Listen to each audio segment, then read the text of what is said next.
ನಮಸ್ಕಾರ ಸ್ನೇಹಿತರೆ, ಇವತ್ತು ನಾನು ಮೈಸೂರು ಜಿಲ್ಲೆಯ ಟಿ ನರಸೀಪುರ ತಾಲೂಕಿನ ಸೋಮನಾಥಪುರದಲ್ಲಿದ್ದೀನಿ. ಸೋಮನಾಥಪುರ ಟೆಂಪಲನ್ನು ನೋಡೋಕ್ಕೆ ಅಂತ ಬಂದಿದ್ದೀನಿ. ಮೈಸೂರಿನಿಂದ ಸುಮಾರು ಒಂದು 33 ಕಿಲೋಮೀಟರ್ ದೂರಗಳ ಅಂತರದಲ್ಲಿದೆ. ಜಸ್ಟ್ ರೀಚ್ ಆಗಿದ್ದೀನಿ. ನಾನು ಹಾಸನಿಂದ ಮಾರ್ನಿಂಗ್ ಒಂದು 6:30ಗೆ ಬಿಟ್ಟೆ. ಇಲ್ಲಿಗೆ ಬರೋತ್ತಿಗೆ ಸುಮಾರು ಇವಾಗ 11:15 ಆಗಿದೆ. ಸೊ ಇವಾಗ ಟಿಕೆಟ್ ತೊಗೊಂಡು ಟೆಂಪಲ್ ನೋಡಬೇಕು. ಬನ್ನಿ ನೋಡೋಣ ಹೇಗೆ. ಬೋರ್ಡ್ ಹಾಕಿದ್ದಾರೆ ನೋಡಿ, ದೇವಾಲಯಕ್ಕೆ ದಾರಿ. ಇದೇ ಸೋಮನಾಥಪುರ ಬಸ್ ಸ್ಟಾಪು, ಬಸ್ ವ್ಯವಸ್ಥೆ ಇದೆ.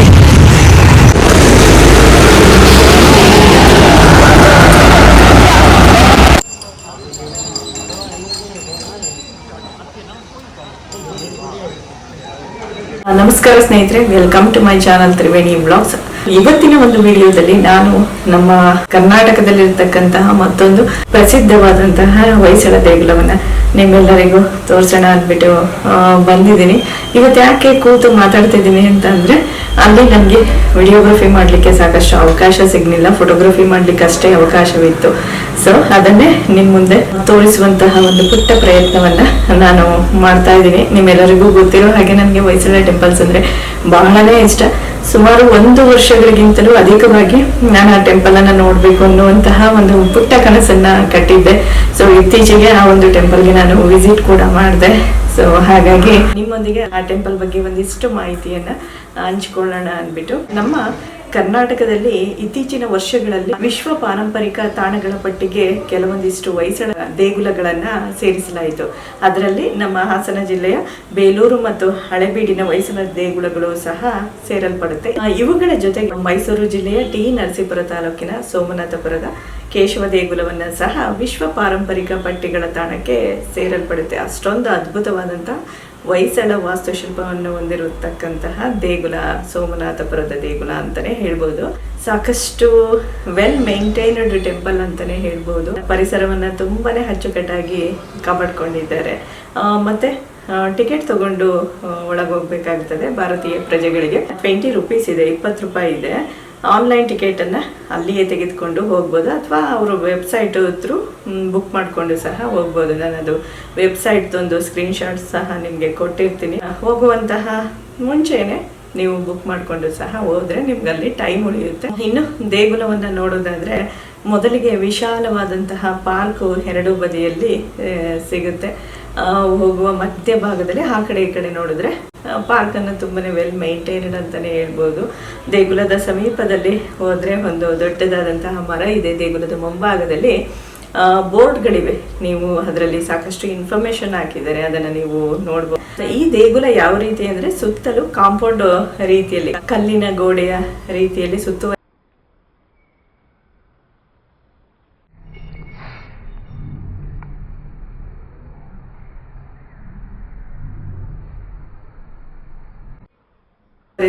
ಒಂದು ಅದ್ಭುತವಾದಂತಹ ದೇಗುಲ ಅಂತಾನೆ ಹೇಳ್ಬೋದು. ಒಳ ಪ್ರವೇಶ ಮಾಡಿದ್ರೆ ಸುತ್ತಲೂ ಮಂಟಪ ಕಾಣುತ್ತೆ. ಮಧ್ಯಭಾಗದಲ್ಲಿ ತ್ರಿಕೂಟ ಮಾದರಿಯ ಹೊಯ್ಸಳರ ದೇಗುಲ ನಮ್ಮ ಕಣ್ಮನ ತುಂಬಿಕೊಳ್ಳುತ್ತೆ.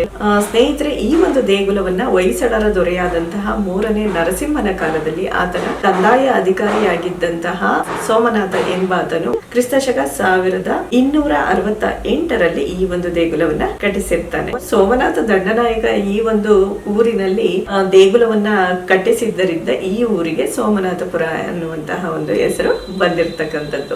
ಸೋಮನಾಥಪುರದ ಈ ಒಂದು ದೇಗುಲವು ಕೇಶವನಿಗೆ ಅರ್ಪಿತವಾದದ್ದು.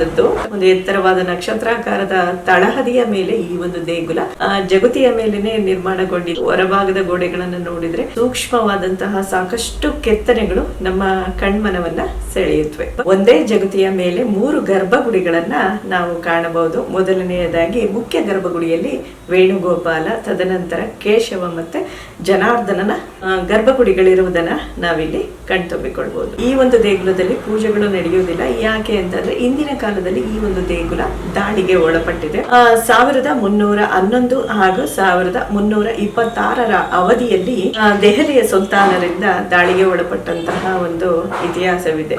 ಅಂದ್ರೆ ಕ್ರಿಸ್ತಶಕ 1311ರಲ್ಲಿ ದೆಹಲಿಯ ಸುಲ್ತಾನನಾದಂತಹ ಅಲ್ಲಾವುದ್ದೀನ್ ಖಿಲ್ಜಿಯ ದಂಡನಾಯಕ ಮಲ್ಲಿಕ್ ಕಾಫೂರ್ ದಾಳಿಯನ್ನ ಮಾಡಿ ಸಾಕಷ್ಟು ಈ ದೇಗುಲವನ್ನ ನಾಶ ಮಾಡ್ತಾನೆ. ಸ್ವಲ್ಪ ವರ್ಷಗಳಾದ ನಂತರ ಅಂದ್ರೆ ಕ್ರಿಸ್ತಶಕ 1326ರಲ್ಲಿ ಮೊಹಮ್ಮದ್ ಬಿನ್ ತುಘಲಕ್ ಮತ್ತೆ ಈ ಒಂದು ದೇಗುಲದ ಮೇಲೆ ದಾಳಿ ಮಾಡಿ ಸಾಕಷ್ಟು ಹಾನಿಯನ್ನ ಮಾಡ್ತಾನೆ. ಆ ಸಂದರ್ಭದಲ್ಲಿ ಈ ದೇಗುಲದ ಒಂದು ಮುಖ್ಯ ಗರ್ಭಗುಡಿಯ ಒಂದು ವೇಣುಗೋಪಾಲನ ಮೂಲ ಮೂರ್ತಿ ಏನಿದೆ ಅದನ್ನು ಸಹ ನಾಶ ಮಾಡ್ತಾರೆ. ಈಗಿರ್ತಕ್ಕಂಥದ್ದು ASI ಅಂಡರ್ ಬೇರೆ ಒಂದು ಮೂರ್ತಿಯನ್ನ ಅದೇ ರೀತಿ ಹೋಲಿಕೆ ಆಗುವಂಥದ್ದನ್ನ ತಗೊಂಡ್ಬಂದು ಇಟ್ಟಿರ್ತಕ್ಕಂಥದ್ದು.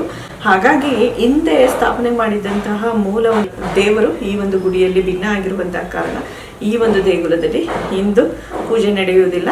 ಇತಿಹಾಸದ ಪ್ರಕಾರ ಸುಮಾರು ಹಿಂದೆ ಈ ಒಂದು ದೇಗುಲ ಕಟ್ಟಲ್ಪಟ್ಟಂತಹ ಸುಮಾರು 40ರಿಂದ 45 ವರ್ಷಗಳಷ್ಟು ಪೂಜೆಗಳು ಕೈಂಕರ್ಯಗಳು ನಡೆದಿದೆ ಅಂತ ಹೇಳ್ತಾರೆ. ಅವಾಗೆಲ್ಲ ಇಷ್ಟೊಂದು ಭವ್ಯವಾಗಿ ದೇಗುಲವನ್ನ ಕಟ್ಟಿದ್ದಾರೆ ಅಂತ ಅಂದ್ರೆ ಎಷ್ಟೊಂದು ಅದ್ಭುತವಾಗಿ ಅಂದು ಪೂಜೆ ನಡೀತಿತ್ತು ಅಲ್ವಾ. ಅದನ್ನೆಲ್ಲ ನೆನೆಸ್ಕೊಂಡ್ರೆ ಒಂದು ಇತಿಹಾಸ ರೋಮಾಂಚಕ ಅಂತ ಅನ್ಸುತ್ತೆ. ದೇಗುಲದ ಒಳಭಾಗಕ್ಕೆ ನಾವು ಒಂದು ಏನು ಮಂಟಪದ ಹೆಬ್ಬಾಗಿಲಿದೆ ಅದರಲ್ಲಿ ನಾವು ಪ್ರವೇಶ ಮಾಡಿದಂತಹ ಸಂದರ್ಭದಲ್ಲಿ ನಮ್ಮ ಎಡಭಾಗಕ್ಕೆ ಒಂದು ಉದ್ದವಾದಂತಹ ಬೃಹತ್ ಆಕಾರದ ಒಂದು ಶಿಲಾಶಾಸನ ಕಾಣುತ್ತೆ. ಅದರಲ್ಲಿ ಈ ದೇಗುಲ ಯಾವ ಸಂದರ್ಭದಲ್ಲಿ ನಿರ್ಮಾಣ ಆಯಿತು, ಯಾವ ರಾಜರ ಕಾಲದಲ್ಲಿ ಕಟ್ಟಿಸಲಾಯಿತು, ಹಾಗೆ ಈ ದೇಗುಲಕ್ಕೆ ಸಂಬಂಧಪಟ್ಟಂತಹ ದಾನ ದತ್ತಿಗಳೇನು ಅನ್ನುವಂಥದ್ದನ್ನ ತುಂಬಾನೇ ವಿವರವಾಗಿ ಮೆನ್ಷನ್ ಅನ್ನ ಕೂಡ ಮಾಡಿದ್ದಾರೆ. ಅದರ ಒಂದು ತರ್ಜುಮೆಯನ್ನ ಸಹ ASI ಅಂಡರ್ ಒಂದು ಬೋರ್ಡ್ ಅಲ್ಲಿ ಪಕ್ಕದಲ್ಲೇ ಹಾಕಿದ್ದಾರೆ. ಹಾಗಾಗಿ ಇಂಗ್ಲಿಷ್, ಕನ್ನಡ ಮತ್ತೆ ಹಿಂದಿಯಲ್ಲಿ ಕೂಡ ಇದೆ.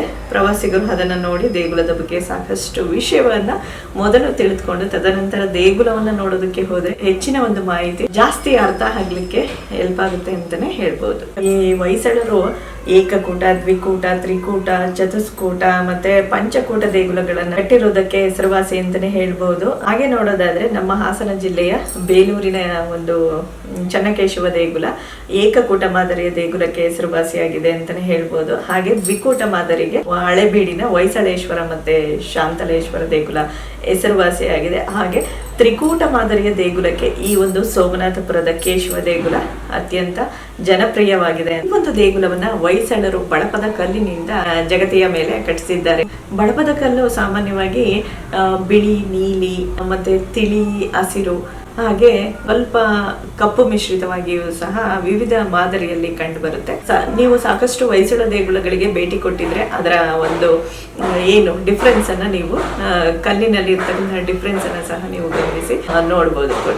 ಮುಖಭಾಗದಲ್ಲಿ ಇರ್ತಕ್ಕಂತಹ ಮುಖ್ಯ ದ್ವಾರವನ್ನ ಇಳಿದು ಮೆಟ್ಟಿಲನ್ನ ಇಳಿದು ಹೋಗುವಂತಹ ಸಂದರ್ಭದಲ್ಲಿ ಗಮನಿಸಿ ನೋಡಿದ್ರೆ ಅಕ್ಕಪಕ್ಕದಲ್ಲಿ 2 ವಿಗ್ರಹಗಳಿದೆ. ಅದನ್ನ ಕ್ಷೇತ್ರ ಪಾಲಕರು ಅಂತ ಕರೀತಾರೆ. ಮುಖ್ಯ ಏರಿ ಜಗತಿಯ ಮೇಲೆ ಹೋದ್ರೆ ಆ ದ್ವಾರ ಭಾಗದಲ್ಲಿ ನಾವು ವಿಷ್ಣುವಿನ ದ್ವಾರಪಾಲಕರಾದಂತಹ ಜಯ ಮತ್ತೆ ವಿಜಯರ ಒಂದು ಅದ್ಭುತ ಕೆತ್ತನೆಗಳನ್ನ ಈ ಒಂದು ದೇಗುಲದಲ್ಲಿ ಕಂಡು ದೇಗುಲವನ್ನ ಒಳ ಪ್ರವೇಶ ಮಾಡಬಹುದು. ಇನ್ನು ದೇಗುಲದ ಹೊರಗೋಡೆಗಳನ್ನ ನಾವು ಮೊದಲನೇದಾಗಿ ನೋಡ್ಕೊಂಡು ಬರೋದಾದ್ರೆ ಸಾಕಷ್ಟು ಸೂಕ್ಷ್ಮವಾದ ಕೆತ್ತನೆಗಳನ್ನ ನೋಡಬಹುದು. ನಾನು ಮೊದಲೇ ಹೇಳಿದಂತೆ ಈ ಒಂದು ದೇಗುಲಗಳನ್ನ ಬಳಪದ ಕಲ್ಲಿನಲ್ಲಿ ಕೆತ್ತನೆ ಮಾಡಲಾಗಿದೆ. ಈ ಬಳಪದ ಕಲ್ಲು ಭೂಮಿಯಿಂದ ತೆಗೆದಂತಹ ಸಂದರ್ಭದಲ್ಲಿ ಸಾಕಷ್ಟು ಸಾಫ್ಟ್ ಆಗಿರುತ್ತೆ.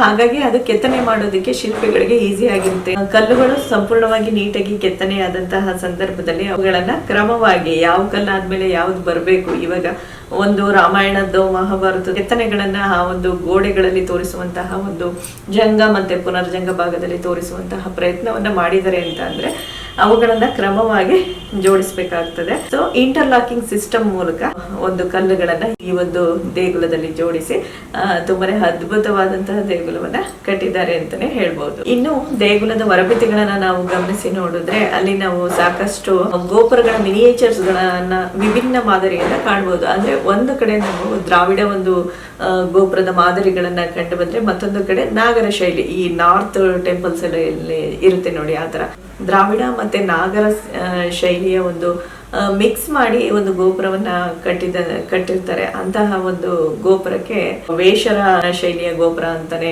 ಕರೀತಾರೆ. ಈ ದೇಗುಲದ ಮುಖ್ಯ ಗರ್ಭಗುಡಿಯ ಒಂದು ಗೋಪುರವನ್ನ ಗಮನಿಸಿ ನೋಡಿದ್ರೆ ವೇಸರ ಶೈಲಿಯಲ್ಲಿ ಈ ಗೋಪುರಗಳು ಕಟ್ಟಿರೋದನ್ನ ನಾವಿಲ್ಲಿ ಕಾಣ್ಬೋದು. ಮತ್ತೆ ಆ ಗೋಪುರಗಳ ಪಕ್ಕದಲ್ಲಿಯೇ ಸಿಂಹಗಳ ಒಂದು ಅದ್ಭುತವಾದಂತಹ ಪುಟ್ಟ ಪುಟ್ಟ ಕೆತ್ತನೆಗಳನ್ನ ನೋಡ್ಬೋದು. ಈ ಹೊಯ್ಸಳರ ಲಾಂಛನ ಅಂತಾನೆ ಕರಿಬಹುದು ಅದನ್ನ. ಈ ದಾಳಿಗೆ ಒಳಗಾದಂತಹ ಸಂದರ್ಭದಲ್ಲಿ ಮೂಗುಗಳನ್ನ ಎಲ್ಲ ಡ್ಯಾಮೇಜ್ ಮಾಡ್ಬಿಟ್ಟಿದ್ದಾರೆ. ಸೊ ಅದೊಂದು ಸ್ವಲ್ಪ ನೋಡೋದಕ್ಕೆ ಬೇಜಾರಾಗುತ್ತೆ ಅಂತಾನೆ ಹೇಳ್ಬೋದು. ಅವ್ರು ಯಾಕೆ ಆ ಥರ ಡ್ಯಾಮೇಜ್ ಮಾಡ್ತಿದ್ರು ಮುಖ, ಮೂಗು, ಕಣ್ಣು ಈ ಥರದ್ದೆಲ್ಲನೂ. ಈಗ ಮುಖಕ್ಕೆ ಒಂದು ಸೌಂದರ್ಯ ಅಂತ ಅಂದ್ರೆ ಮೂಗು. ಸಾಕಷ್ಟು ಶಿಲ್ಪಗಳ ಕೆತ್ತನೆಯನ್ನ ಗಮನಿಸಿ ನೋಡಿದ್ರೆ ಮೂಗನ್ನೇ ಕೆತ್ತು ಬಿಟ್ಟಿರ್ತಾರೆ. ಮೂಗಿಲ್ಲ ಅಂದ್ರೆ ಲಕ್ಷಣ ಇರಲ್ವಲ್ಲ. ಹಾಗಾಗಿ ಅವರು ವಿಗ್ರಹಗಳ ಒಂದು ಸೌಂದರ್ಯವನ್ನ ಡ್ಯಾಮೇಜ್ ಮಾಡತಕ್ಕಂತಹ ಉದ್ದೇಶದಿಂದ ಆ ರೀತಿ ದಾಳಿಯನ್ನ ಮಾಡಿರ್ತಾರೆ.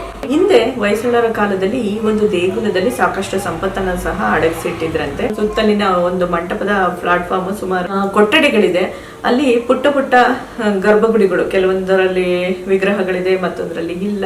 ಅವುಗಳಲ್ಲಿ ಹಿಂದೆ ಸಂಪತ್ತನ್ನ ಒದಗಿಸಿಟ್ಟಿದ್ರು ಅನ್ನುವಂತಹ ಒಂದು ಮಾಹಿತಿ ಇದೆ. ಇದಕ್ಕೆ ಅಧಿಕೃತವಾದ ಮಾಹಿತಿ ಇಲ್ಲ. ನನಗೆ ಅಲ್ಲಿ ಸ್ಥಳೀಯವಾಗಿ ಗೈಡ್ ತಿಳಿಯಲ್ಪಟ್ಟಂತಹ ಮಾಹಿತಿಯನ್ನು ನಿಮ್ಮೊಂದಿಗೆ ಹೇಳೋದಕ್ಕೆ ಇಷ್ಟಪಡ್ತೇನೆ. ಅದನ್ನ ಸಹ ಮೊಘಲರು ದಾಳಿ ಮಾಡಿದಂತ ಸಂದರ್ಭದಲ್ಲಿ ಹೊಡೆದಿದ್ದಾರೆ ಒತ್ತೊಯ್ದಿದ್ದಾರೆ ಎನ್ನುವಂತಹ ಒಂದು ಮಾಹಿತಿ ಉಂಟು. ಈ ಒಂದು ನಕ್ಷತ್ರಾಕಾರದ ಜಗುಲಿಯ ಕೋನಗಳನ್ನ ಗಮನಿಸಿ ನೋಡಿದಾಗ ಒಟ್ಟಾರೆಯಾಗಿ ನಮಗೆ 36 ಕೋನಗಳು, 3 ದೇಗುಲಗಳಿರೋದ್ರಿಂದ ಅದನ್ನ ಡಿವೈಡ್ ಮಾಡಿದ್ರೆ ಒಂದು ದೇಗುಲಕ್ಕೆ ಸುಮಾರು 12 ನಕ್ಷತ್ರಾಕಾರದ ಕೋನಗಳು ಬಂದು ಈ ಅದ್ಭುತವಾದಂತಹ ಜಗತಿಯ ನಿರ್ಮಾಣ ಆಗಿದೆ. ಇನ್ನು ದೇಗುಲದ ಗೋಡೆಗಳ ಪಟ್ಟಿಗೆಗಳನ್ನ ನಾವು ಗಮನಿಸಿ ನೋಡೋದಾದ್ರೆ ಹಂತ ಹಂತವಾಗಿ ಕೆಲವೊಂದಿಷ್ಟು ಸಾಲುಗಳನ್ನ ನೋಡ್ಬೋದು. ಅದರಲ್ಲಿ ಮೊದಲನೆಯದಾಗಿ ನಾವು ಆನೆಗಳ ಸಾಲನ್ನ ಕಂಡ್ರೆ, ಎರಡನೆಯದಾಗಿ ಕುದುರೆಗಳ ಸಾಲನ್ನ ನೋಡ್ಬೋದು, ಮೂರನೆಯದಾಗಿ ಹೂಬಳ್ಳಿಗಳ ಸಾಲುಗಳಿದೆ, ನಾಲ್ಕನೆಯದಾಗಿ ರಾಮಾಯಣ ಮತ್ತೆ ಮಹಾಭಾರತಕ್ಕೆ ಸಂಬಂಧಪಟ್ಟಂತಹ ವಿವಿಧ ಕಥೆಗಳನ್ನ ಕೆತ್ತಲ್ಪಟ್ಟಿದ್ದಾರೆ. 5ನೇ ಒಂದು ಸಾಲಿನಲ್ಲಿ ಲಕ್ಷ್ಮಿ ಮತ್ತೆ ಜನಾರ್ದನನಿಗೆ ಸಂಬಂಧಪಟ್ಟಂತಹ ವಿವಿಧ ಸಣ್ಣ ಪುಟ್ಟ ಮಾದರಿಯ ಒಂದು ವಿಗ್ರಹಗಳ ಕೆತ್ತನೆ ಅದ್ಭುತವಾಗಿದೆ ಅಂತಾನೆ ಹೇಳ್ಬೋದು. ಅದರ ಮೇಲಿನ ಪಟ್ಟಿಕೆಯಲ್ಲಿ ಕಾಮಸೂತ್ರದ ವಿವಿಧ ಭಂಗಿಗಳನ್ನ ಸಹ ಕೆತ್ತನೆ ಮಾಡಿದ್ದಾರೆ. ಈ ಒಂದು ಮೊದಲ 3 ಪಟ್ಟಿಕೆಯಲ್ಲಿ ಇರ್ತಕ್ಕಂತಹ ಸಾಲುಗಳು ಏನನ್ನ ಸೂಚಿಸುತ್ತೆ ಅಂದ್ರೆ, ಹೊಯ್ಸಳರ ಕಾಲದಲ್ಲಿ ಆಡಳಿತ ಆನೆಯಷ್ಟೇ ಬಲಶಾಲಿಯಾಗಿ ನಡೀತಿತ್ತು, ಕುದುರೆಯಷ್ಟು ವೇಗವಾಗಿ ಇತ್ತು, ಹಾಗೆ ಹೂಬಳ್ಳಿಯಂತೆ ಸುಂದರವಾಗಿತ್ತು ಅನ್ನೋದನ್ನ ಸೂಚಿಸುತ್ತೆ. ಇನ್ನು ದೇಗುಲದ ಜಂಗ ಭಾಗದಲ್ಲಿ ಸಾಕಷ್ಟು ಮೂರ್ತಿಗಳ ಅದ್ಭುತವಾದಂತಹ ಕೆತ್ತನೆಯನ್ನ ನಾವು ನೋಡ್ಕೊಂಡು ಹೋಗ್ಬಹುದು. ಅದರಲ್ಲಿ ಎಲ್ಲವನ್ನೂ ಹೇಳಲಿಕ್ಕಾಗಲ್ಲ.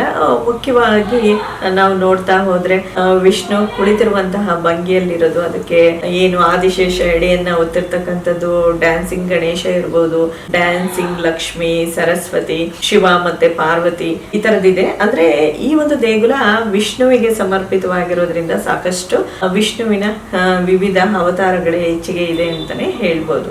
ಈ ಒಂದು ದೇಗುಲದಲ್ಲಿ ಮುಖ್ಯವಾದಂತಹ ಒಂದು ವಿಶೇಷ ಏನು ಅಂತ ಅಂದ್ರೆ, ಸಾಕಷ್ಟು ಉದ್ದವಾದಂತಹ ಒಂದು ಮಕರ ಪ್ರಣಾಳವನ್ನ ನೋಡಬಹುದು. ಅಂದ್ರೆ ಈ ದೇಗುಲದ ಮುಖ್ಯ ಗರ್ಭಗುಡಿ ಏನಿದೆ, ವೇಣುಗೋಪಾಲನ ಗರ್ಭಗುಡಿಯಿಂದ ಅಂದಿನ ಕಾಲದಲ್ಲಿ ದೇವರನ್ನ ತೊಳೆದಂತ ಸಂದರ್ಭದಲ್ಲಿ, ಅಭಿಷೇಕ ಮಾಡಿದಂತ ಸಂದರ್ಭದಲ್ಲಿ ಆ ಒಂದು ಎಕ್ಸಸ್ ನೀರು ಆಚೆ ಹೋಗೋದಕ್ಕೆ ಒಂದು ಉದ್ದವಾದಂತಹ ಕಲ್ಲನ್ನ ಇನ್ಸ್ಟಾಲ್ ಮಾಡಿದ್ದಾರೆ ಅಂತಾನೆ ಹೇಳ್ಬೋದು. ಅದನ್ನ ಮಕರ ಪ್ರಣಾಳ ಅಂತ ಕರೀತಾರೆ. ಇದರ ಒಂದು ಉದ್ದ ಸುಮಾರು 13 ಅಡಿಗಳಷ್ಟಿದೆ. ಸಾಕಷ್ಟು ಉದ್ದ ಅಲ್ವಾ? 13 ಅಡಿಗಳು ಅಂತಂದ್ರೆ ಸಾಕಷ್ಟು ಉದ್ದ ಅಂತಾನೆ ಹೇಳ್ಬೋದು. ಮುಖ್ಯ ಗರ್ಭಗುಡಿಯಿಂದ ಅದನ್ನ ನೀಟಾಗಿ ಟೆಂಪಲ್ ಒಳಗಡೆ ನೀವು ಹೋದಂತ ಸಂದರ್ಭದಲ್ಲಿ ಅದನ್ನ ಯಾವ ರೀತಿ ಆಚೆ ತಂದಿದ್ದಾರೆ ಅಂತ ಗೊತ್ತೇ ಆಗಲ್ಲ. ಆ ರೀತಿ ನೀಟಾಗಿ ಹೊರಗಡೆ ಪಾಸ್ ಮಾಡಿದ್ದಾರೆ ನೋಡಿ. ಅಂದಿನ ಕಾಲದಲ್ಲಿ ಎಷ್ಟು ಉಪಯೋಗಿಸ್ ಮಾಡಿದ್ದಾರೆ. 3 ಗರ್ಭಗುಡಿಗಳಿದೆ, ಅದಗಳಿಗೆ ಪ್ರತ್ಯೇಕವಾಗಿ ಈ ರೀತಿಯ ಪ್ರಣಾಳದ ವ್ಯವಸ್ಥೆ ಕೂಡ ಇದೆ. ಮತ್ತೆ ಈ ಮಕರ ಪ್ರಣಾಳದ ಪಕ್ಕದಲ್ಲಿ ಅಲ್ಲಿ ಇರ್ತಕ್ಕಂತಹ ಪಟ್ಟಿಕೆಗಳ ಸಾಲನ್ನ ಗಮನಿಸಿ ನೋಡಿದ್ರೆ, ಮಕರ ಅನ್ನುವಂತಹ ಪ್ರಾಣಿ ಅಂದ್ರೆ ಅದು ಒಂದು ಕಾಲ್ಪನಿಕ ಪ್ರಾಣಿ. ಸೊ ಅದರ ಒಂದು ಕೆತ್ತನೆಗಳಿರ್ತಕ್ಕಂತಹ ಒಂದು ಪಟ್ಟಿಕೆಯ ಸಾಲನ್ನ ಒಂದು ಪ್ರಣಾಳದ ಸಮೀಪದಲ್ಲಿ ನಾವು ಗಮನಿಸಿ ನೋಡ್ಬೋದು. ಜಂಗ ಭಾಗದಲ್ಲಿ ಇರತಕ್ಕಂತಹ ಕೆಲವೊಂದಿಷ್ಟು ವಿಗ್ರಹಗಳಲ್ಲಿ ನಾವು ವಜ್ರಾಯುಧವನ್ನು ಹಿಡಿದಿರ್ತಕ್ಕಂತಹ ಇಂದ್ರನ ಮೂರ್ತಿ ಇರ್ಬೋದು, ಹಾಗೆ ಏನು ವಿಷ್ಣುವಿನ 6ನೇ ಅವತಾರ, ಪರಶುರಾಮನ ಅವತಾರ ಅಂತ ಏನ್ ಕರೀತಾರೆ, ಸೊ ಅದನ್ನ ಸಹ ಕಾಣ್ಬೋದು. ಬಟ್ ಈ ಒಂದು ಮೂರ್ತಿ ಡ್ಯಾಮೇಜ್ ಆಗಿದೆ. ವಿಷ್ಣು ರಾಮನ ಅವತಾರದಲ್ಲಿರುವಂತಹ ಒಂದು ಅಪರೂಪದ ಕೆತ್ತನೆ ಸಹ ಈ ಒಂದು ದೇಗುಲದ ಹೊರಗೋಡೆಗಳಲ್ಲಿ ನಾವು ಕಾಣ್ಬೋದು. ಕೃಷ್ಣ, ಬುದ್ಧ, ಕಲ್ಕಿ ಅವತಾರಗಳ ಕೆತ್ತನೆಗಳು ಇದೆ. ಈ ಒಂದು ದೇಗುಲದ ನಿರ್ಮಾಣದಲ್ಲಿ ಸಾಕಷ್ಟು ಶಿಲ್ಪಿಗಳ ಕೆತ್ತನೆಗಳನ್ನ ನಾವು ಕಾಣಬಹುದು. ಕೆಲವೊಂದಿಷ್ಟು ವಿಗ್ರಹದ ಕೆಳಭಾಗದಲ್ಲಿ ಒಂದು ವಿಗ್ರಹವನ್ನು ಕೆತ್ತಲ್ಪಟ್ಟಂತಹ ಒಂದು ಶಿಲ್ಪಿಗಳ ಹೆಸರನ್ನ ಸಹ ಕಾಣಬಹುದು. ಅದರಲ್ಲಿ ಪ್ರಮುಖವಾದಂತಹ ಹೆಸರು ಮಲ್ಲಿತಮ್ಮ ಅಂತಾನೆ ಹೇಳ್ಬೋದು. ತುಂಬಾನೇ ಅಚ್ಚುಕಟ್ಟಾಗಿ ಶಿಲ್ಪಗಳ ಕೆತ್ತನೆಯನ್ನ ಅವರು ಮಾಡಿದ್ದಾರೆ ನೋಡಿ ಅಂದಿನ ಕಾಲದಲ್ಲಿ. ವಿಷ್ಣುವಿನ ಬದ್ರಿನಾಥದ ಒಂದು ಅವತಾರ ಕೂಡ ಈ ಒಂದು ದೇಗುಲದಲ್ಲಿ ಅದ್ಭುತವಾಗಿ ಕೆತ್ತನೆ ಪಟ್ಟಿದೆ. ಈ ರೀತಿಯ ಮೂರ್ತಿಯ ಕೆತ್ತನೆ ನಮ್ಮ ಇಡೀ ಭಾರತದಲ್ಲಿ 2 ಕಡೆ ಇದೆಯಂತೆ. ಒಂದು ಉತ್ತರದ ಬದ್ರಿನಾಥ ಕ್ಷೇತ್ರದಲ್ಲಿ ಇರುವುದಾದ್ರೆ, ಮತ್ತೊಂದು ನಮ್ಮ ದಕ್ಷಿಣದ ಈ ಒಂದು ಸೋಮನಾಥಪುರ ಟೆಂಪಲ್ ಹೊರಗೋಡೆಗಳಲ್ಲಿ ಕೆತ್ತನೆ ಮಾಡಲಾಗಿದೆ. ಆದ್ರೆ ಇದಕ್ಕೆ ಯಾವುದೇ ರೀತಿ ಪೂಜೆ ಆಗೋದಿಲ್ಲ. ಏಕೆ ಅಂತಂದ್ರೆ ಹಿಂದೆ ಹಿಂದಿನ ಕಾಲದಲ್ಲಿ ದಾಳಿ ನಡೆದಂತಹ ಸಂದರ್ಭದಲ್ಲಿ ಮೂಗನ್ನ ಡ್ಯಾಮೇಜ್ ಮಾಡಿದ್ದಾರೆ. ಹಾಗಾಗಿ ಇಲ್ಲಿ ಪೂಜೆ ಆಗಲ್ಲ ಅಂತಾನೆ ಹೇಳ್ಬೋದು. ಆದ್ರೆ ಇದು ಒಂದು ವಿಷ್ಣುವಿನ ಅಪರೂಪವಾದಂತಹ ಕೆತ್ತನೆ ಅಂತಾನೆ ಹೇಳ್ಬೋದು. ಲಕ್ಷ್ಮಿ ತುಂಬಾನೇ ಅದ್ಭುತವಾಗಿ ಡ್ಯಾನ್ಸ್ ಮಾಡುತ್ತಿರುವಂತಹ ರೀತಿಯಲ್ಲಿ ಒಂದು ಅದ್ಭುತವಾದ ಕೆತ್ತನೆಯನ್ನ ಕಲ್ಲಿನ ಮೂಲಕ ಮೂಡಿಸಿದ್ದಾರೆ. ಎಷ್ಟು ಚೆನ್ನಾಗಿದೆ ನೋಡಿ ಈ ಮೂರ್ತಿ. ಹೇಗೆ ಗುರುತಿಸಬಹುದು ಲಕ್ಷ್ಮಿ ಅಂತ ಅಂದ್ರೆ ಲಕ್ಷ್ಮಿಯ ಕೈಯಲ್ಲಿ ಕಮಲದ ಒಂದು ಕೆತ್ತನೆ ಇದೆ, ಅದನ್ನ ನೋಡಿ ನಾವು ಲಕ್ಷ್ಮಿ ಅಂತ ತಿಳ್ಕೋಬಹುದು. ದೇಗುಲದ ಒಂದು ಕಾರ್ನರ್ ಅಲ್ಲಿ ನಾವು ಚತುರ್ಮುಖ ಬ್ರಹ್ಮನ ಒಂದು ಅದ್ಭುತವಾದ ಕೆತ್ತನೆಯನ್ನ ಸಹ ನೋಡಬಹುದು. ಚತುರ್ಮುಖ ಅಂತ ಅಂದ್ರೆ ಮುಂಭಾಗದಲ್ಲಿ ನಿಮ್ಗೆ 3 ತಲೆಗಳು ಕಾಣುತ್ತೆ, ಹಿಂಭಾಗದಲ್ಲಿಯೂ ಸಹ ಒಂದು ತಲೆಯನ್ನ ಕೆತ್ತಿರೋದನ್ನ ಈ ಒಂದು ಮೂರ್ತಿಯಲ್ಲಿ ನಾವು ಕಾಣಬಹುದು. ಬ್ರಹ್ಮನಿಗೆ ಎಲ್ಲೂ ಸಹ ಭೂಮಿಯಲ್ಲಿ ಪೂಜೆ ಇಲ್ಲ ಅನ್ನುವಂತಹ ಒಂದು ಶಾಪವಿದೆ. ಯಾಕೆ ಅಂತ ಅಂದ್ರೆ ಬ್ರಹ್ಮ ಸೃಷ್ಟಿಕರ್ತ, ತಾನು ಸೃಷ್ಟಿಸಿದಂತಹ ಅಂದ್ರೆ ಮಗಳಾಗ್ತಾಳಲ್ವಾ ಸರಸ್ವತಿ, ಸೊ ಸರಸ್ವತಿಯನ್ನೇ ಮದ್ವೆ ಆಗಿದ್ರಿಂದ ಬ್ರಹ್ಮನಿಗೆ ಪೂಜೆ ಇಲ್ಲ ಅನ್ನುವಂತಹ ಒಂದು ಶಾಪ ಕೂಡ ಇದೆ. ಭಾರತದ ಪುಷ್ಕರ್ ಅನ್ನುವಂತಹ ಒಂದು ಪ್ರದೇಶದಲ್ಲಿ ಬ್ರಹ್ಮನಿಗೆ ಪೂಜೆ ನಡೆಯುತ್ತೆ. ಆ ಸ್ಥಳ ನಾನು ವಿಸಿಟ್ ಮಾಡಿಲ್ಲ, ನೋಡೋಣ, ನೋಡುವಂತ ಅವಕಾಶ ಸಿಕ್ಕಿದ್ರೆ ನೋಡೋಣ. ಈ ಒಂದು ಮೂರ್ತಿಯನ್ನ ನೀವು ಗಮನಿಸಿ ನೋಡುವುದಾದ್ರೆ ಬ್ರಹ್ಮನ ಏನು ದಾಡಿ ಗಡ ಅಂತ ಹೇಳ್ತೀವಿ ಅದನ್ನು ಸಹ ತುಂಬಾನೇ ಅದ್ಭುತವಾಗಿ ಕೆತ್ತನೆ ಮಾಡಿ ಶಿಲ್ಪಿಗಳು ತೋರಿಸಿದ್ದಾರೆ. ಇನ್ನು ದೇಗುಲದ ಒಳಭಾಗಕ್ಕೆ ನಾವು ಎಂಟ್ರಿಯನ್ನ ಕೊಟ್ರೆ ಒಳಭಾಗದಲ್ಲಿ ಒಂದಿಷ್ಟು ಕಂಬಗಳನ್ನ ನೋಡಬಹುದು. 18 ಕಂಬಗಳಿದೆ. ಮತ್ತೆ ಮೇಲ್ಭಾಗದ ಸೀಲಿಂಗ್ ಅನ್ನ ಗಮನಿಸಿ ನೋಡಿದ್ರೆ 16 ಸೀಲಿಂಗ್ ಗಳಿದೆ. ಅಂದ್ರೆ ಮೇಲ್ಭಾಗದ ಭುವನೇಶ್ವರಿಗಳು 16 ಇದೆ, ಕಂಬಗಳು 18 ಇದೆ ಸ್ನೇಹಿತರೆ.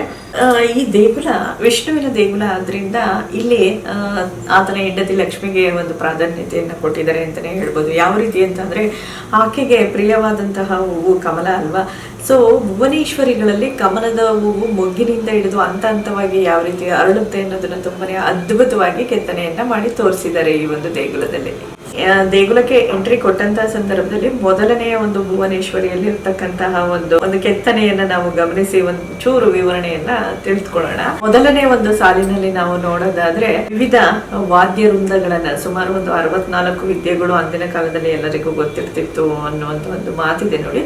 ಅದರಲ್ಲಿ ವಿವಿಧ ವಾದ್ಯಗಳನ್ನ ನುಡಿಸಿರ್ತಕ್ಕಂತಹ ಕೆಲವೊಂದಿಷ್ಟು ಭಂಗಿಗಳನ್ನ ಅಲ್ಲಿ ಕೆತ್ತನೆಯನ್ನ ಮಾಡಲಾಗಿದೆ. ನೆಕ್ಸ್ಟ್ ಸರ್ಕಲ್ ಲೈನ್ ಅಲ್ಲಿ ನಾವು ವಿವಿಧ ಮೂರ್ತಿಗಳನ್ನ ಕೆತ್ತನೆ ಮಾಡಿರೋದನ್ನ ನೋಡ್ಬೋದು. ಅದರ ಮೇಲ್ಗಡೆ ಗೋಪುರಗಳ ಶಿಖರಗಳ ಮಾದರಿ ಮಿನಿಯೇಚರ್ಸ್ ಗಳನ್ನ ನಾವು ಕಾಣ್ಬೋದು. ಅದರ ನೆಕ್ಸ್ಟ್ ಒಂದು ಸರ್ಕಲ್ ನಲ್ಲಿ ಈ ಕಮಲದ ಹೂವು ಮೊಗ್ಗಾಗಿರುತ್ತೆ ನೋಡಿ, ತುಂಬಾನೇ ಪುಟ್ಟು ಮೊಗ್ಗಾಗಿ ರೌಂಡ್ ಇರುತ್ತಲ್ಲ, ಆ ರೀತಿ ಮಡಿಯ ರೀತಿಯಲ್ಲಿ ಸುತ್ತಲೂ ಜೋಡಿಸ್ಕೊಂಡಿರುವಂತಹ ರೀತಿಯಲ್ಲಿ 1-2 ಸಾಲುಗಳನ್ನ ಕೆತ್ತನೆಯಾಗಿದೆ. ಅದರ ಮೇಲಿನ 3 ಸಾಲುಗಳನ್ನ ನೀವು ನೋಡುವುದಾದ್ರೆ ಈ ಹಸುಗಳು ಎತ್ತುಗಳ ಕಾಲಿನಲ್ಲಿ ಇರುತ್ತೆ ನೋಡಿ ಗೊರಸು ಅಂತ, ಅದರ ಹೆಜ್ಜೆ ಒಂದು ಪ್ರಿಂಟ್. ಸೊ ಅದನ್ನ ಎಷ್ಟು ಅಚ್ಚುಕಟ್ಟಾಗಿ ಈ ಒಂದು ದೇಗುಲದಲ್ಲಿ ಮೂಡಿಸಿದ್ದಾರೆ ಅಂತ. ಅದಾದ ನಂತರ ಕಮಲದ ಒಂದು ಮೊಗ್ಗನ ತುಂಬಾನೇ ದೊಡ್ಡದಾದಂತಹ ರೀತಿಯಲ್ಲಿ ಸಿಂಗಲ್ ಪೀಸ್ ಅಲ್ಲಿ ತೋರಿಸುವಂತಹ ಪ್ರಯತ್ನವನ್ನ ಮಾಡಿದ್ದಾರೆ. ಇದು ಇಂಟರ್ಲಾಕಿಂಗ್ ಸಿಸ್ಟಮ್ ಮೂಲಕ ಜೋಡಿಸಿರತಕ್ಕಂತಹ ಒಂದು ಭುವನೇಶ್ವರಿ. ಹೀಗೆ ಈ ಒಂದು ದೇಗುಲದಲ್ಲಿ ಇರತಕ್ಕಂಥ ವಿವಿಧ ಭುವನೇಶ್ವರಿಗಳೇನಿದೆ ಅದರಲ್ಲಿ ಈ ಕಮಲದ ಹೂವು ಹಂತವಾಗಿ ಮೊಗ್ಗಾಗಿ ಹರಳುವುದನ್ನ ಅದ್ಭುತವಾಗಿ ತೋರಿಸಿದ್ದಾರೆ. ಸೆಂಟ್ರಲ್ಲಿ ಏನು ನವರಂಗದ ಭಾಗದಲ್ಲಿ ನಾವು ನಿಂತು ಮೇಲ್ಭಾಗಕ್ಕೆ ನೋಡಿದ್ರೆ ಕಮಲದ ಹೂವು ಅರಳಿ ಮೊಗ್ಗಾಗಿ ಸಂಪೂರ್ಣವಾಗಿ ಅರಳಿರುವುದನ್ನು ತುಂಬಾನೇ ಅದ್ಭುತವಾಗಿ ಈ ಒಂದು ದೇಗುಲದಲ್ಲಿ ತೋರಿಸಿದ್ದಾರೆ. ನಿಮ್ಗೆ ಗೈಡು ಸಹ ತುಂಬಾನೇ ನೀಟಾಗಿ ಎಕ್ಸ್ಪ್ಲೈನ್ ಮಾಡಿ ಪ್ರತಿಯೊಂದನ್ನು ಹೇಳ್ತಾರೆ ಸ್ನೇಹಿತರೆ. ಈ ಒಂದು ದೇಗುಲಕ್ಕೆ ಮುಂಚೆ ಡೋರ್ ಇರ್ಲಿಲ್ವಂತೆ, ತದನಂತರದ ವರ್ಷಗಳಲ್ಲಿ ಡೋರ್ ಮಾಡಿರೋದು ಅಂತ. ಮತ್ತೆ ಈ ಜಾಲಂಧ್ರಗಳನ್ನ ನೋಡ್ಬೋದು. ಒಳಭಾಗದಲ್ಲಿ ನೋಡಿದ್ರೆ ನೀವು ಸ್ಕ್ವೇರ್ ಆಕಾರದಲ್ಲಿ ಕಂಡು ಬರುತ್ತೆ, ಅದೇ ಹೊರಭಾಗದಲ್ಲಿ ನಿಂತು ನೋಡಿದ್ರೆ ಅದನ್ನ ನಕ್ಷತ್ರಾಕಾರದ ಮಾದರಿಯಲ್ಲಿ ಡಿಸೈನ್ ಮಾಡಿದ್ದಾರೆ.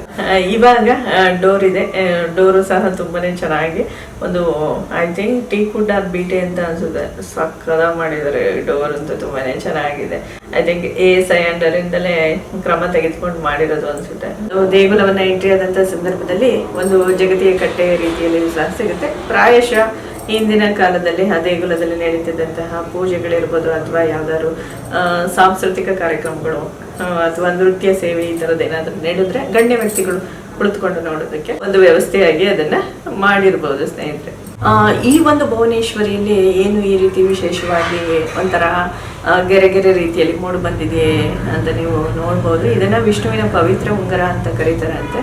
ಸೊ ಅಲ್ಲಿ ಗೈಡ್ ಇಂದ ಸಿಕ್ಕಂತಹ ಮಾಹಿತಿ. ಫೈನಲ್ ಆಗಿ ಹೂವು ಹರಳಿದೆ ನೋಡಿ, ಅದನ್ನ ಹೊರನೋಟದಲ್ಲಿ ನೋಡಕ್ಕಾಗಲ್ಲ. ಅದು ಈ ರೀತಿ ಮಗುಚಿದ ರೀತಿಯಲ್ಲಿ ಕಾಣುತ್ತಲ್ಲ, ಅದು ಒಳನೋಟವಾಗಿ ನಮಗೆ ಇಲ್ಲಿ ಭಾಸವಾಗುತ್ತೆ. ಅದನ್ನು ಸಹ ಇಲ್ಲಿ ಅರ್ಥ ಮಾಡ್ಕೊಂಡು ನೋಡ್ಬೇಕಾಗುತ್ತೆ. ಯಾಕಂತಂದ್ರೆ ವಿವಿಧ ಶಿಲ್ಪಿಗಳು ಕೆಲಸವನ್ನ ಮಾಡಿರೋದ್ರಿಂದ ತಮ್ಮದೇ ಆದಂತಹ ಒಂದು ಕೈ ಚಳಕವನ್ನ ತೋರಿಸಿದ್ದಾರೆ ನೋಡಿ. ಇಲ್ಲಿ ಈ ದೇಗುಲದ ಮಧ್ಯಭಾಗದಲ್ಲಿ ಇರ್ತಕ್ಕಂತಹ ಒಂದು ನವರಂಗ ಚೌಕಾಕಾರದಲ್ಲಿದೆ.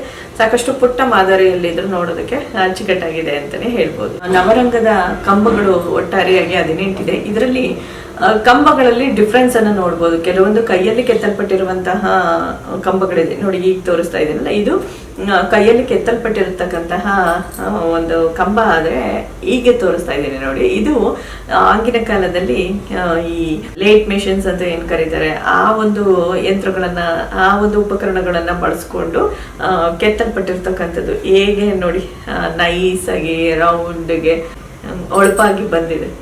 ನಾನು ಅಷ್ಟು ಗಮನಿಸಿರ್ಲಿಲ್ಲ, ನೋಡ್ಬೇಕಾದ್ರೆ ಗೈಡ್ ತೋರಿಸಿದ್ರು. ಹಿಂದೆ ಎಲ್ಲ ಸಾಕಷ್ಟು ವಿದ್ಯುತ್ ದೀಪದ ವ್ಯವಸ್ಥೆ ಎಲ್ಲ ಇರಲಿಲ್ಲ ಅಲ್ವಾ. ಸೊ ಹಾಗಾಗಿ ಅಂದಿನ ಕಾಲದಲ್ಲಿ ದೇಗುಲದ ಒಳಗಡೆ ಬೆಳಕಿನ ವ್ಯವಸ್ಥೆಗಾಗಿ ದೀಪವನ್ನು ಹಚ್ಚೋದಕ್ಕೆ ದೀಪದ ಏನು ಬಟ್ಟಲಿನ ಮಾದರಿ ಬರುತ್ತೆ ಅದನ್ನ ಆ ಕಲ್ಲಲ್ಲೇ, ಆ ಕಂಬಗಳ ಎಡ್ಜ್ಗಳಲ್ಲಿ ಗಮನಿಸಿ ನೋಡಿದ್ರೆ ಅಂದಿನ ಕಾಲದಲ್ಲೇ ಮಾಡಿದ್ದಾರೆ. ಇನ್ನು ಗರ್ಭಗುಡಿಗಳಲ್ಲಿಯೂ ಸಹ ಕಾರ್ನರ್ಸ್ ಅಲ್ಲಿ ಎಲ್ಲ ಆ ರೀತಿಯ ದೀಪ ಇಡೋದಕ್ಕೆ ಹಚ್ಚೋದಕ್ಕೆ ವ್ಯವಸ್ಥೆಯನ್ನು ಅಂದಿನ ಕಾಲದಲ್ಲಿ ಮಾಡಿರುವುದನ್ನ ಸಹ ನಾವಿಲ್ಲಿ ನೋಡ್ಬೋದು. ಇನ್ನು ಗರ್ಭಗುಡಿಗಳನ್ನ ಗಮನಿಸಿ ನೋಡೋದಾದ್ರೆ ವೇಣುಗೋಪಾಲ, ಕೇಶವ ಮತ್ತೆ ಜನಾರ್ದನನ ಪುಟ್ಟ ಗುಡಿಗಳಿದೆ. ಮತ್ತೆ ಆ ಒಂದು ಗುಡಿಗಳ ಲಲಾಟದಲ್ಲಿ ತುಂಬಾನೇ ಅದ್ಭುತವಾದ ಕೆತ್ತನೆ ಅಂತಾನೆ ಇರ್ಬೋದು. ಈಗ ಕೇಶವನ ಒಂದು ಪುಟ್ಟ ರೂಪವನ್ನ ಅತ್ಯಂತ ಸುಂದರವಾಗಿ ಲಲಾಟ ಬಿಂಬದಲ್ಲಿ ತೋರಿಸಿದ್ದಾರೆ. ಆ ಗರ್ಭಗುಡಿಗೆ ಎಂಟರ್ ಆಗೋದಕ್ಕೆ ಅಂತರಂಗ ಅಂತ ಏನ್ ಕರೀತಾರೆ ಅದಾದ ನಂತರ ಗರ್ಭಗುಡಿಗೆ ಸಿಗುವಂತದ್ದು. ಈ ದೇಗುಲದ ಒಂದು ವಿಶೇಷ ಏನು ಅಂತ ಅಂದ್ರೆ ಕೇಶವ ಮತ್ತೆ ಜನಾರ್ದನನ ಮೂರ್ತಿಗಳಿದೆ, ಅದು ಒರಿಜಿನಲ್ಲೇ ಇದೆ, ಅದೇನು ಹಾನಿಯಾಗಿಲ್ಲ. ಏನು ಮುಖ್ಯ ಗರ್ಭಗುಡಿಯಲ್ಲಿ ಈ ವೇಣುಗೋಪಾಲನ ಒಂದು ಅದ್ಭುತವಾದಂತಹ ಶಿಲ್ಪ ಏನಿತ್ತು ಅದನ್ನ ಡ್ಯಾಮೇಜ್ ಮಾಡ್ಬಿಟ್ಟಿದ್ದಾರೆ ನೋಡಿ. ದೇಗುಲನೇ ಎಷ್ಟೊಂದು ಭವ್ಯವಾಗಿದೆ ಅಂತ ಅಂದ್ರೆ ಅದರ ಒರಿಜಿನಲ್ ಮೂರ್ತಿ ಎಷ್ಟು ಭವ್ಯವಾಗಿ ಕೆತ್ತನೆ ಮಾಡಲ್ಪಟ್ಟಿರ್ತಿತ್ತಲ್ವಾ ಅವಾಗ. ಬಟ್ ಅದನ್ನ ನೋಡೋದಕ್ಕೆ ಅವಕಾಶ ಇಲ್ಲ, ಯಾಕಂದ್ರೆ ಅದನ್ನ ಆಗಿನ ಕಾಲದಲ್ಲೇ ಸಂಪೂರ್ಣವಾಗಿ ದಾಳಿ ಮಾಡಿದಾಗ ಮಲ್ಲಿಕಾಫರ್ ನಾಶ ಮಾಡಿಬಿಟ್ಟಿದ್ದಾನೆ. ಈ ಒಂದು ಕೇಶವನ ವಿಗ್ರಹವನ್ನ ನೀವು ನೋಡ್ಬೋದು. ವಿಷ್ಣು ಕೊಳಲನ್ನ ನುಡಿಸ್ತಾ ಇರುವಂತಹ ಒಂದು ಅದ್ಭುತ ದೃಶ್ಯ ಇದೆ. ಸೊ ಆ ಒಂದು ಗುಡಿಗೆ ಎಂಟರ್ ಆಗುವಂತಹ ಲಲಾಟ ಬಿಂಬದಲ್ಲಿ ನಾವು ನೋಡಿದಂತಹ ಸಂದರ್ಭದಲ್ಲಿ ಆ ವಿಷ್ಣುವಿನ ಬಾಯಿಯಿಂದ ಕೊಳಲು ಊದ್ತಾ ಇರುವಂತಹ ದೃಶ್ಯಗಳಿದೆ. ಸುತ್ತಲೂ ಗೋಪಿಕಾಸ್ತ್ರೀಯರು ಇರ್ತಕ್ಕಂಥದ್ದು. ಬಟ್ ಮೂಲ ವಿಗ್ರಹವನ್ನ ನೀವು ನೋಡಿದ್ರೆ ಕೊಳಲನ್ನ ಸ್ವಲ್ಪ ಡ್ಯಾಮೇಜ್ ಮಾಡ್ಬಿಟ್ಟಿದ್ದಾರೆ ನೋಡಿ. ಆ ಬಾಯಿ ಹತ್ರದಿಂದ ಕೊಳಲು ಏನು ಕೈಗೆ ಅಟ್ಯಾಚ್ ಆಗಿದೆ ಆ ಭಾಗವನ್ನೇ ಹೊಡೆದಾಕ್ಬಿಟ್ಟಿದ್ದಾರೆ. ಆಮೇಲೆ ರುಕ್ಮಿಣಿ ಸತ್ಯಭಾಮ ಆಜುಬಾಜಿನಲ್ಲಿ ಇರ್ತಕ್ಕಂಥದ್ದು ಮತ್ತೆ ಸುತ್ತಮುತ್ತ ಗೋಪಿಕಾಸ್ತ್ರೀಯರು ಇರುವಂತಹ ದೃಶ್ಯಗಳನ್ನ ಈ ಒಂದು ವಿಗ್ರಹದಲ್ಲಿ ನೋಡ್ಬೋದು. ಇನ್ನು ಮುಖ್ಯ ಗರ್ಭಗುಡಿಯ ಆಜುಬಾಜಿನಲ್ಲಿ ಒಂದು ಪುಟ್ಟ ಗುಡಿಗಳಿರುವುದನ್ನ ಸಹ ನೋಡ್ಬೋದು. ಸೊ ಒಂದರಲ್ಲಿ ಗಣೇಶನ ಮೂರ್ತಿ ಇರುವುದನ್ನ ನೋಡ್ಬೋದು ನಾವು. ಈಗ ನಾವು ಮೊದಲನೆಯದಾಗಿ ವೇಣುಗೋಪಾಲನ ಒಂದು ಗರ್ಭಗುಡಿಯನ್ನ ನೋಡೋಣ ಬನ್ನಿ. ಸೊ ದೇಗುಲದ ಲಲಾಟ ಬಿಂಬದಲ್ಲಿ ವೇಣುಗೋಪಾಲನ ಅಂದ್ರೆ ವಿಷ್ಣು ಕೊಳಲನ್ನ ನುಡಿಸುತ್ತಿರತಕ್ಕಂತಹ ಒಂದು ಅದ್ಭುತವಾದ ಕೆತ್ತನೆಯನ್ನ ನೋಡ್ಬೋದು. ಇನ್ನು ಒಳಭಾಗಕ್ಕೆ ಇವಾಗ ಎಂಟ್ರಿ ಕೊಟ್ಟು ನೋಡೋಣ ಯಾವ ರೀತಿ ಇದೆ ಅಂತ. ಮುಖ್ಯ ಗರ್ಭಗುಡಿಯಲ್ಲಿ ಇರ್ತಕ್ಕಂತಹ ಒರಿಜಿನಲ್ ಮೂರ್ತಿಯನ್ನು ಅಂದಿನ ಕಾಲದಲ್ಲಿ ದಾಳಿ ಮಾಡಿದ್ರಿಂದ ಸಂಪೂರ್ಣವಾಗಿ ನಾಶ ಮಾಡಲಾಗಿದೆ. ತದನಂತರ ಅಂದ್ರೆ ಏಸೈ ಓವರ್ಟೇಕ್ ಮಾಡಿದ್ಮೇಲೆ ಟೆಂಪಲ್ ಅನ್ನ ಅದಕ್ಕೆ ಸೂಟ್ ಆಗುವಂತಹ ಒಂದು ವಿಷ್ಣುವಿನ ಮೂರ್ತಿಯನ್ನ ಮುಖ್ಯ ಗರ್ಭಗುಡಿಯಲ್ಲಿ ನೋಡುಗರಿಗೆ ಚೆನ್ನಾಗಿ ಕಾಣಿಸ್ಲಿ ಎನ್ನುವಂತಹ ಒಂದು ಉದ್ದೇಶ. ಮತ್ತೆ ಆ ಪೀಠ ಖಾಲಿ ಉಳಿಬಾರದು, ಅದು ಫಿಲ್ ಆಗಿದ್ರೆ ನೋಡೋದಕ್ಕೂ ಲುಕ್ ಜಾಸ್ತಿ ಅಲ್ವಾ, ಹಂಗಾಗಿ ಅಲ್ಲಿ ಒಂದು ಇಟ್ಟಿದ್ದಾರೆ ಅಂತಾನೆ ಹೇಳ್ಬೋದು. ಇನ್ನು ಮುಖ್ಯ ಗರ್ಭಗುಡಿಯಲ್ಲಿ ಇರ್ತಕ್ಕಂತಹ ದ್ವಾರಪಾಲಕರ ಕೆತ್ತನೆಗಳು ತುಂಬಾನೇ ಅದ್ಭುತವಾಗಿದೆ. ಅದೆಲ್ಲ ಮೂಲ ಹಿಂದಿನ ಕಾಲದಲ್ಲಿ ಏನ್ ಕೆತ್ತನೆ ಆಗಿತ್ತು ಅದೇ ಇದೆ, ಯಾವುದೇ ರೀತಿ ಅದರಲ್ಲಿ ಬದಲಾವಣೆ ಇಲ್ಲ. ಬದಲಾವಣೆ ಇರ್ತಕ್ಕಂಥದ್ದು ಗರ್ಭಗುಡಿಯ ಪೀಠದಲ್ಲಿ ಇರ್ತಕ್ಕಂತಹ ಮೂರ್ತಿಯಲ್ಲಿ 1958 ನಂತರ ASI ಈ ಒಂದು ಟೆಂಪಲ್ ಅನ್ನು ಓವರ್ಟೇಕ್ ಮಾಡಿದ್ಮೇಲೆ ಈ ದೇಗುಲದ ಅಂಗಳದಲ್ಲಿ ಅಂದ್ರೆ ಹೊರಭಾಗದ ಮಂಟಪದ ಗುಡಿಗಳಲ್ಲಿ ಇದ್ದಂತಹ ಒಂದು ಮೂರ್ತಿಯನ್ನು ತಗೊಂಡ್ಬಂದು ಇದಕ್ಕೆ ಸೂಟಬಲ್ ಆಗುವಂತಹ ರೀತಿಯಲ್ಲಿ ಜೋಡಿಸಿ ಇಟ್ಟಿದ್ದಾರೆ.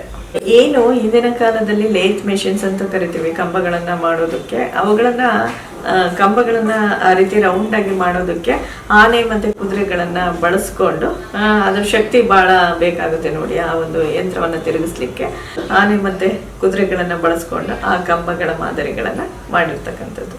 ಇನ್ನು ಮೂರನೆಯ ಗರ್ಭಗುಡಿ ಜನಾರ್ದನನಿಗೆ ಅರ್ಪಿತವಾಗಿದೆ. ಮೂಲ ಮೂರ್ತಿ ಹಿಂದಿನ ಕಾಲದಲ್ಲಿ ಏನ್ ಕೆತ್ತನೆಯಾಗಿದೆ ಅದೇ ಇದೆ. ಒಂದು ಚೂರು ಭಿನ್ನ ಆಗಿದೆ ಇದರಲ್ಲಿ. ಅದು ಮೂರ್ತಿಯ ಎಡಭಾಗದ ಹೆಬ್ಬೆರಳಿನ ಒಂಚೂರು ಡ್ಯಾಮೇಜ್ ಮಾಡಿಬಿಟ್ಟಿದ್ದಾರೆ. ಸೊ ಹಾಗಾಗಿ ಇದಕ್ಕೂ ಸಹ ಪೂಜೆ ಇಲ್ಲ. ಈ ಒಂದು ವಿಗ್ರಹವನ್ನ ಗಮನಿಸಿ ನೋಡಿದ್ರೆ ವಿಷ್ಣು ಶಂಖ ಚಕ್ರ ಮತ್ತೆ ಗದಾ ಪದ್ಮವನ್ನ ಹಿಡಿದು ನಿಂತಿರತಕ್ಕಂತಹ ಮಾದರಿಯಲ್ಲಿ ಇದೆ. ಮತ್ತೆ ಮುಖಭಾಗದಲ್ಲಿ ಹೊಳಪಿದೆ, ಅದು ಕಲ್ಲಿನ ಶಿಲೆ ಹೊಳಪಿದೆ ಅಂತಾನೆ ಹೇಳ್ಬೋದು. ಮತ್ತೆ ನೀವು ತುಂಬಾನೇ ಅಬ್ಸರ್ವ್ ಮಾಡಿ ನೋಡಿದಂತಹ ಸಂದರ್ಭದಲ್ಲಿ ಗೋವಿನ ಒಂದು ಮುಖದ ರೀತಿಯಲ್ಲಿ ಭಾಸವಾಗುತ್ತೆ. ನೀವು ಅಬ್ಸರ್ವ್ ಮಾಡಿ ನೋಡಿದ್ರೆ ಗೊತ್ತಾಗುತ್ತೆ. ಈ ಒಂದು ಮೂರ್ತಿ ನೋಡೋದಕ್ಕೆ ಚೆನ್ನಾಗಿದೆ ಅಂತ ಹೇಳ್ತಿದ್ರೆ ಇದಕ್ಕೇನು ಡ್ಯಾಮೇಜ್ ಮಾಡಿಲ್ವಾ ಅಂತ ಅಂದ್ರೆ ಬಲಗಾಲಿನ ಹೆಬ್ಬರಳಿನಲ್ಲಿ ಸ್ವಲ್ಪ ಡ್ಯಾಮೇಜ್ ಮಾಡಿಬಿಟ್ಟಿದ್ದಾರೆ ಆಗಿನ ಕಾಲದಲ್ಲಿ. ಈ ಮೂರ್ತಿಗಳನ್ನ ಭಿನ್ನ ಮಾಡೋದಾದ್ರೆ ಸ್ವಲ್ಪ ಹೊಡೆದಾಕಿದ್ರು ಅದು ಭಿನ್ನನೇ, ಜಾಸ್ತಿ ಡ್ಯಾಮೇಜ್ ಮಾಡಿದ್ರು ಅದು ಭಿನ್ನನೇ.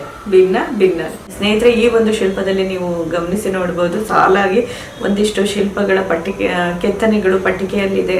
ಸೊ ಇದರಲ್ಲಿ ಒಂದು ಸ್ತ್ರೀ ಗರ್ಭಿಣಿಯಾದಂಥ ಸಂದರ್ಭದಲ್ಲಿ ಮೊದಲ ತಿಂಗಳಿನಿಂದ 9ನೇ ತಿಂಗಳವರೆಗೂ ಯಾವ ರೀತಿ ಹಂತವಾಗಿ ಇರುತ್ತೆ ಅನ್ನೋದನ್ನ ತುಂಬಾನೇ ಅದ್ಭುತವಾಗಿ ಡೆಲಿವರಿ ಆದ್ಮೇಲೆ ಸೊ ಅದನ್ನು ಸಹ ಈ ಒಂದು ಶಿಲ್ಪಗಳಲ್ಲಿ ಅದ್ಭುತವಾಗಿ ಕೆತ್ತನೆಯನ್ನ ಮಾಡಿ ಇಲ್ಲಿ ತೋರಿಸಿದ್ದಾರೆ. ಭೀಮ ಬಕಾಸುರ ಕಥೆ ಇದೆ ನೋಡಿ, ಒಂದು ಬಂಡಿಯನ್ನ ತರ್ತಕ್ಕಂಥದ್ದು. ಸೊ ಅದರ ಕಥಾನಕವೂ ಸಹ ಇಲ್ಲಿದೆ. ಇನ್ನು ದೇಗುಲದ ಸುತ್ತ ಮಂಟಪ ಇದೆ ನೋಡಿ, ಅದರ ಒಳಭಾಗದಲ್ಲಿ ನಾವು ಸುಮಾರು ಒಂದು 64 ಪುಟ್ಟ ಗುಡಿಗಳನ್ನ ನಾವು ನೋಡ್ಬೋದು. ಅದರಲ್ಲಿ ಲಕ್ಷ್ಮಿ ಮತ್ತೆ ವಿಷ್ಣುವಿಗೆ ಸಂಬಂಧಪಟ್ಟಂತಹ ಮೂರ್ತಿಗಳನ್ನ ಗರ್ಭಗುಡಿಯಲ್ಲಿ ಹಿಂದೆ ಕೆತ್ತನೆ ಮಾಡಿ ಇಟ್ಟಿದ್ರು. ತದನಂತರದ ವರ್ಷಗಳಲ್ಲಿ ದಾಳಿಯಾದಂತಹ ಸಂದರ್ಭದಲ್ಲಿ ಅದೆಲ್ಲ ಹಾನಿಯಾಗಿದೆ ಅಂತಾನೆ ಹೇಳ್ಬೋದು. ಸ್ನೇಹಿತರೆ, ಸೋಮನಾಥಪುರದ ದೇಗುಲದಲ್ಲಿ ಖ್ಯಾತ ಶಿಲ್ಪಿ ಮಲ್ಲಿತಮ್ಮ ಮಾಡಿರ್ತಕ್ಕಂತಹ ಒಂದಿಷ್ಟು ವಿಗ್ರಹಗಳನ್ನು ನೋಡ್ಕೊಂಡು ಬರೋಣ ಬನ್ನಿ.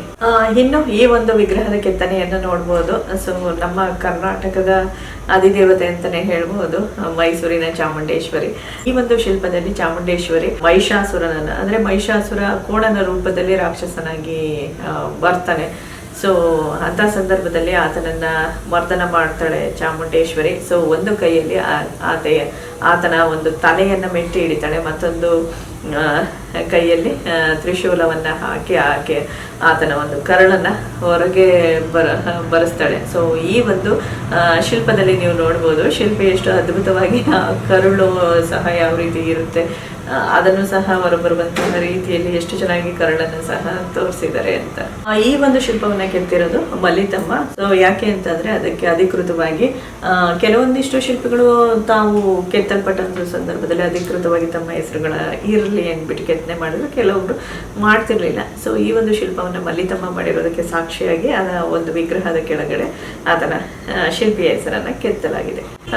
ಈಗ ನೋಡ್ತಾ ಇರುವಂತಹ ಒಂದು ಮೂರ್ತಿ ಬಂದ್ಬಿಟ್ಟು ಪಾರ್ವತಿಯದು. ಪಾರ್ವತಿ ನೃತ್ಯ ಭಂಗಿಯಲ್ಲಿ ಇರ್ತಕ್ಕಂಥದ್ದು, ಅಷ್ಟಭುಜಗಳನ್ನ ಹೊಂದಿ ನೃತ್ಯವನ್ನ ಮಾಡ್ತಾ ಇರುವಂತಹ ಒಂದು ವಿಗ್ರಹ ಇದೆ. ಅದರಲ್ಲಿ ಈಗ ಸದ್ಯ ನೋಡೋದಕ್ಕೆ 2 ಕೈ ಇದೆ, ಉಳಿದಿದ್ದೆಲ್ಲಾನು ದಾಳಿಯ ಸಂದರ್ಭದಲ್ಲಿ ಹೊಡೆದಾಕ್ಬಿಟ್ಟಿದ್ದಾರೆ ನೋಡಿ. ಈ ಶಿಲ್ಪ ಕೂಡ ಮಲ್ಲಿತಮ್ಮ ಮಾಡಿರ್ತಕ್ಕಂಥದ್ದೇ. ದೇಗುಲದ ಮುಂಭಾಗಕ್ಕೆ ಬಂದ್ರೆ ಅಲ್ಲಿ ಒಂದು ದೀಪಸ್ತಂಭವನ್ನ ಸಹ ನೋಡ್ಬೋದು. ಸುಮಾರು ಈ ಒಂದು ದೇಗುಲವನ್ನ ಕಟ್ಟಿ 755 ವರ್ಷಗಳಾಗಿದೆ. ಅಷ್ಟು ವರ್ಷಗಳಾದ್ರೂ ದಾಳಿಗೆ ಒಳಪಟ್ಟಿದ್ದರೂ ಸಹ ಇಂದಿಗೂ ಸಹ ನೋಡೋದಕ್ಕೆ ತುಂಬಾನೇ ಅದ್ಭುತವಾದಂತಹ ದೇಗುಲ ಸೋಮನಾಥಪುರದ ಈ ಕೇಶವ ದೇಗುಲ ಅಂತಾನೆ ಹೇಳ್ಬೋದು. ಸಾಕಷ್ಟು ಪ್ರವಾಸಿಗರು ಸಹ ನಾನು ಹೋದಂತ ಟೈಮಲ್ಲಿ ವಿಸಿಟ್ ಕೂಡ ಮಾಡಿದ್ರು. ಒಟ್ಟಾರೆಯಾಗಿ ಈ ದೇಗುಲದ ಹೊರಗೋಡೆಗಳಲ್ಲಿ ಕಂಡು ಬರುವಂತಹ ಒಂದು ಜಂಗ ಮತ್ತೆ ಪುನರ್ಜಂಗ ಭಾಗವನ್ನ ನೀವು ಗಮನಿಸಿ ನೋಡಿದ್ರಿ. ಈ ಒಂದು ಸ್ವಲ್ಪ ದೊಡ್ಡದಾದ ಮೂರ್ತಿಗಳೇನಿದೆ ಈ ತರದ್ದು ಈ ದೇಗುಲದ ಸುತ್ತಲಿನ ಗೋಡೆಗಳಲ್ಲಿ ಸುಮಾರು 194 ಶಿಲ್ಪಗಳ ಕೆತ್ತನೆ ಇದೆ.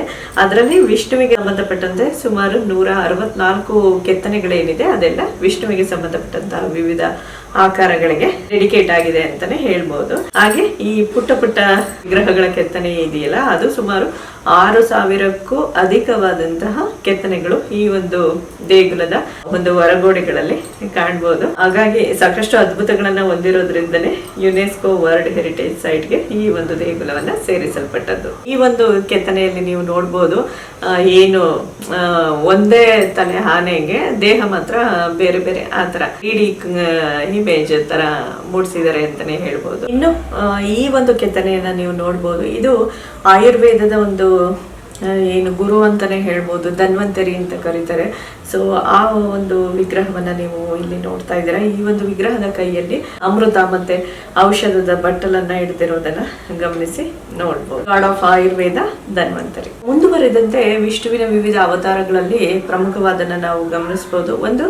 ಈ ಒಂದು ವಿಗ್ರಹ ಏನ್ ನೋಡ್ತಾ ಇದ್ರೆ ಇದು ವಿಷ್ಣುವಿನ ಮತ್ಸ್ಯ ಅವತಾರ. ತದನಂತರ ವಿಷ್ಣುವಿನ ಕೂರ್ಮ ಅವತಾರವನ್ನ ನೋಡ್ಬೋದು. ತದನಂತರ ವಿಷ್ಣುವಿನ ವರಹ ಅವತಾರವನ್ನ ಆಜುಬಾಜಿನಲ್ಲಿದೆ ಈ ವಿಗ್ರಹಗಳು. ನೀವು ಗಮನಿಸಿ ನೋಡಿದ್ರೆ ನಿಮ್ಗೆ ಚೆನ್ನಾಗಿ ಅರ್ಥ ಆಗುತ್ತೆ. ಹಾಗೆ ವಿಷ್ಣುವಿನ ಒಂದು ವಾಹನ ಗರುಡ ಅಂತ ಕರಿತೀವಿ. ಗರುಡ ಒಂದು ಕೈಯಲ್ಲಿ ಏನು ವಿಷ್ಣು ಮತ್ತೆ ಲಕ್ಷ್ಮಿಯನ್ನ ಎತ್ತಿ ಹಿಡಿದಿರತಕ್ಕಂತಹ ಒಂದು ಮೂರ್ತಿಯ ಕೆತ್ತನೆಯನ್ನ ನಾವು ಇಲ್ಲಿ ಕಾಣ್ಬೋದು. ಲಕ್ಷ್ಮೀ ನರಸಿಂಹನ ಒಂದು ಅದ್ಭುತ ಕೆತ್ತನೆ ಕೂಡ ಇದೆ. ಇಲ್ಲಿ ನೋಡ್ತಿರ್ತಕ್ಕಂತಹ ಮೂರ್ತಿ ಇಂದ್ರನ ಐರಾವತ ಆನೆ. ಇದು ಹೋಗ್ತಾ ಇರುವಂತಹ ಒಂದು ಕೆತ್ತನೆಯಲ್ಲಿ ಈ ಒಂದು ಶಿಲ್ಪವನ್ನ ತೋರಿಸಿದ್ದಾರೆ ನೋಡಿ. ಅದರ ಒಂದು ಕಾಲು ಬೆಂಡಾಗಿದೆ ಮತ್ತೆ ಬಾಲ ಕೂಡ ಮೇಲೆ ಎದ್ದಂತಹ ರೀತಿಯಲ್ಲಿ ತೋರಿಸಲಾಗಿದೆ. ಇಂದ್ರನ ಹೆಂಡತಿ ಸಚ್ಚಿದೇವಿ ಇಂದ್ರನ ಹಿಂದೆ ಕುಳಿತಿರತಕ್ಕಂಥದ್ದು. ಮತ್ತೆ ಇಂದ್ರನ ಐರಾವತ ಏನಿದೆ ಅದು ಬಿಳಿ ಬಣ್ಣದಲ್ಲಿ ಇರ್ತಕ್ಕಂಥದ್ದು. ಕೆಳಗಿನ ಪಟ್ಟಿಕೆಗಳಲ್ಲಿ ಸಾಕಷ್ಟು ರಾಮಾಯಣ ಮತ್ತೆ ಮಹಾಭಾರತದ ಕಥಾನಕಗಳನ್ನ ತುಂಬಾನೇ ವಿವರವಾಗಿ ಕೆತ್ತನೆಯನ್ನ ಮಾಡಲಾಗಿದೆ. ನೀವು ಗೈಡ್ ತೆಗೆದುಕೊಂಡು ಟೆಂಪಲ್ ಅನ್ನ ನೋಡಿದಂತ ಸಂದರ್ಭದಲ್ಲಿ ನಿಮಗೆ ಎಲ್ಲವನ್ನ ಸೂಕ್ಷ್ಮವಾಗಿ ವಿವರವಾಗಿ ನೀವು ಕೇಳ್ಕೋಬೇಕು. ವಿವರವಾಗಿ ಎಕ್ಸ್ಪ್ಲೈನ್ ಮಾಡಿ ಅಂದ್ಬಿಟ್ಟು ಸೊ ನೀಟಾಗಿ ಎಲ್ಲವನ್ನ ಎಕ್ಸ್ಪ್ಲೈನ್ ಮಾಡಿ ಹೇಳ್ತಾರೆ. ಇನ್ನು ಈ ಒಂದು ಮೂರ್ತಿ ಸರಸ್ವತಿಯದು. ಇದನ್ನ ಸರಸ್ವತಿಯ ಮೂರ್ತಿ ಅಂತ ಹೇಗೆ ಗೊತ್ತು ಮಾಡ್ಕೋಬೇಕು ಅಂತ ಅಂದ್ರೆ ಕೈಯಲ್ಲಿ ವೀಣೆ ಇರುತ್ತೆ. ವೀಣೆ ಇರ್ತಕ್ಕಂತಹ ಮೂರ್ತಿ ಸರಸ್ವತಿಯದ್ದು. ಆ ಒಂದು ವೀಣೆ ಇಂದಿನ ಕಾಲದಲ್ಲಿ ದಾಳಿಗೆ ಒಳಪಟ್ಟಂತ ಸಂದರ್ಭದಲ್ಲಿ ಡ್ಯಾಮೇಜ್ ಆಗಿದೆ. ವಿದ್ಯೆಗೆ ಅಧಿಪತಿ ಸರಸ್ವತಿ ಅಲ್ವಾ.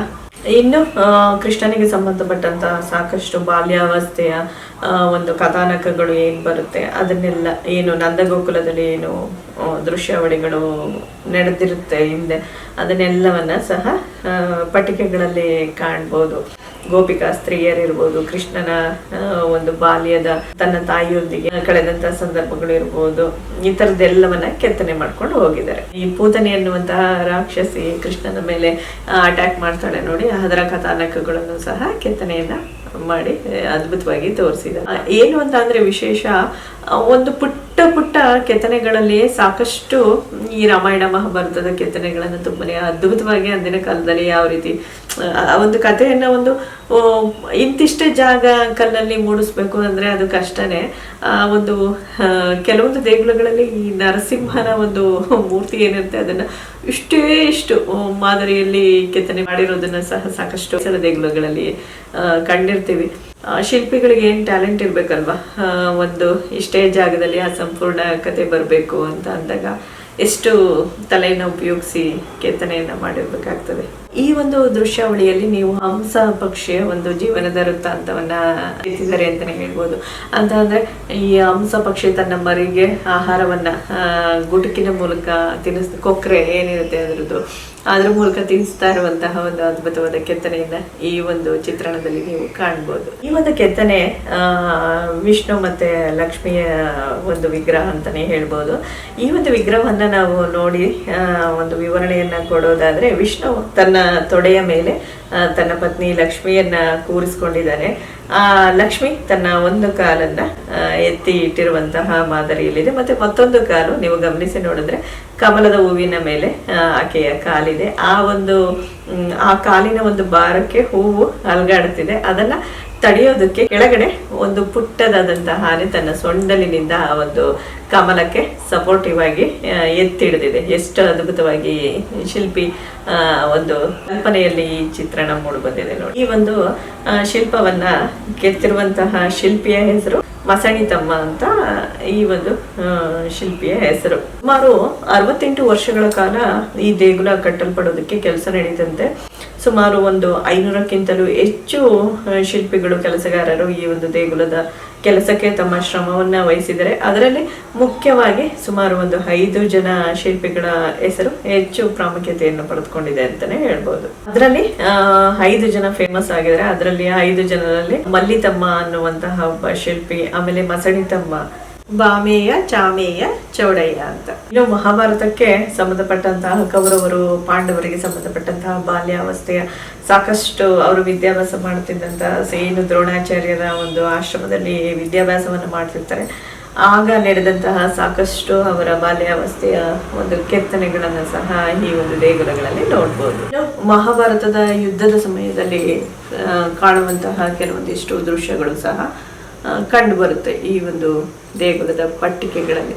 ಏಸೈ ಹಂಡರಲ್ಲಿ ಈ ದೇಗುಲದ ಸುತ್ತಲಿನ ಒಂದು ಆವರಣದಲ್ಲಿ ಒಂದು ಏನು ಕೆಲಸಗಳು ನಡೆದಿದೆ ಅಂತಾನೆ ಹೇಳ್ಬೋದು.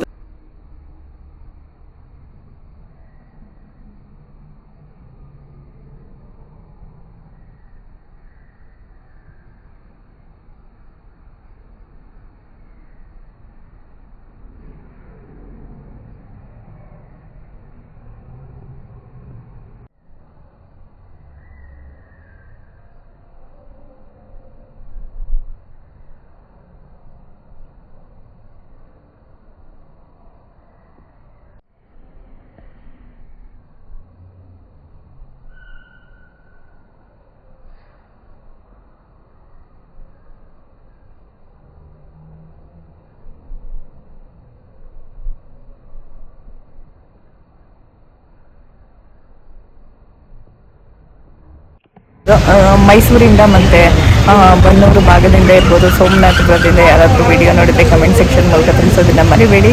ನೋಡಿದ್ರಲ್ಲ ಸ್ನೇಹಿತರೆ, ನನಗೆ ಗೊತ್ತಿರತಕ್ಕಂತಹ ಒಂದಿಷ್ಟು ಮಾಹಿತಿಯನ್ನು ನಿಮಗೆ ತಿಳಿಸುವಂತಹ ಪ್ರಯತ್ನವನ್ನು ಮಾಡಿದ್ದೀನಿ. ವಿಡಿಯೋ ಇಷ್ಟ ಆದರೆ ಒಂದು ಲೈಕ್, ಶೇರ್, ಸಬ್ಸ್ಕ್ರೈಬ್ ಮೂಲಕ ನಿಮ್ಮ ಸಪೋರ್ಟನ್ನು ಮಾಡ್ಬೋದು. ಹಾಗೆ ಅಭಿಪ್ರಾಯಗಳನ್ನು ಕಮೆಂಟ್ ಮೂಲಕ ನೀವು ತಿಳಿಯಪಡಿಸ್ಬೋದು. ಸಾಧ್ಯವಾದರೆ ಸೋಮನಾಥಪುರ ಟೆಂಪಲ್ ತುಂಬಾ ಚೆನ್ನಾಗಿದೆ ಸ್ನೇಹಿತರೆ. ಜೀವನದಲ್ಲಿ ಒಮ್ಮೆ ಆದರೂ ನೋಡುವಂತಹ ಹೊಯ್ಸಳ ದೇಗುಲಗಳಲ್ಲಿ ಇದು ಒಂದು ಅಂತಲೇ ಹೇಳ್ಬೋದು. ನೋಡಿ, ನಮ್ಮ ಕರ್ನಾಟಕದಲ್ಲಿ ಸಾಕಷ್ಟು ಏನು ಉತ್ತಮವಾದಂಥ ಇತಿಹಾಸವನ್ನು ಒಳಗೊಂಡಿರುವಂತಹ ದೇಗುಲಗಳಿದೆ. ಅವುಗಳನ್ನು ಕೂಡ ದರ್ಶನ ಮಾಡಿ ಅಂತ ಹೇಳ್ತಾ ಈ ವಿಡಿಯೋನ ಇಲ್ಲಿಗೆ ಮುಗಿಸ್ತಾ ಇದ್ದೀನಿ ಸ್ನೇಹಿತರೆ. ಧನ್ಯವಾದಗಳೊಂದಿಗೆ ತ್ರಿವೇಣಿ.